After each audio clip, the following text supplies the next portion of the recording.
தமிழகத்தை மொத்தமாக அள்ளும் திமுக கூட்டணி. அதிமுக பாஜகவுக்கு புது கருத்து கணிப்பில் ஆறுதல் என்ன? வரும் லோக்சபா தேர்தலில் தமிழ்நாட்டில் மீண்டும் திமுக தான் அதிக இடங்களில் வெல்லும் எனவும், அதிமுக பாஜகவுக்கு ஆறுதல் வெற்றி மட்டுமே கிடைக்கும் என புதிய கருத்து கணிப்பில் தெரிவிக்கப்பட்டுள்ளது. தமிழகத்தில் மொத்தம் 39 லோக்சபா தொகுதிகள் உள்ளது. ஒரே கட்டமாக வரும் 19ஆம் தேதி தேர்தல் நடைபெற உள்ளது. தமிழகத்தில் திமுக கூட்டணி, அதிமுக கூட்டணி, பாஜக கூட்டணி, சீமானின் நாம் தமிழர் கட்சிகள் இடையே 4 முனை போட்டி நிலவுகிறது. தேர்தல் தேதி நெருங்கி வரும் சூழலில் பல்வேறு கருத்து கணிப்பு முடிவுகள் வெளியாகி வருகின்றன. அதன்படி தமிழ்நாட்டில் மீண்டும் திமுக தலைமையிலான கூட்டணி தான் அதிக இடங்களில் வெல்லும் என தெரிவிக்கப்பட்டுள்ளது.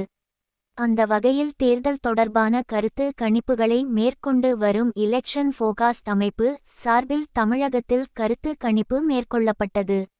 இந்த கருத்து கணிப்பின் முடிவுகள் நேற்று வெளியிடப்பட்டன.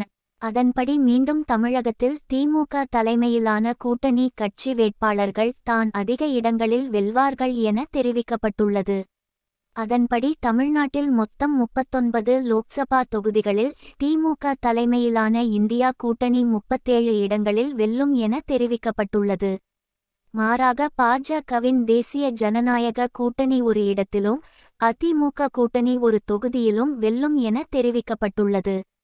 கடந்த 2019 தேர்தலில் தமிழ்நாட்டில் திமுக தலைமையிலான கூட்டணி தேனியை தவிர்த்து மீதமுள்ள 38 தொகுதிகளில் வெற்றி பெற்றது. இந்நிலையில் தான் நடைபெற உள்ள லோக்சபா தேர்தலில் கடந்த முறையை விட ஒரு தொகுதி குறைவாக திமுகவுக்கு கிடைக்கலாம் என எலெக்ஷன் ஃபோகாஸ்ட் கருத்து கணிப்பில் தெரிவிக்கப்பட்டுள்ளது. இதை வைத்து பார்க்கும் போது இம்முறையும் பாஜகவினரின் பொய்ப்பித்தலாட்ட பேச்சை தமிழ்நாட்டு மக்கள் புறக்கணித்துவிட்டனர் என்பது தெளிவாகிறது.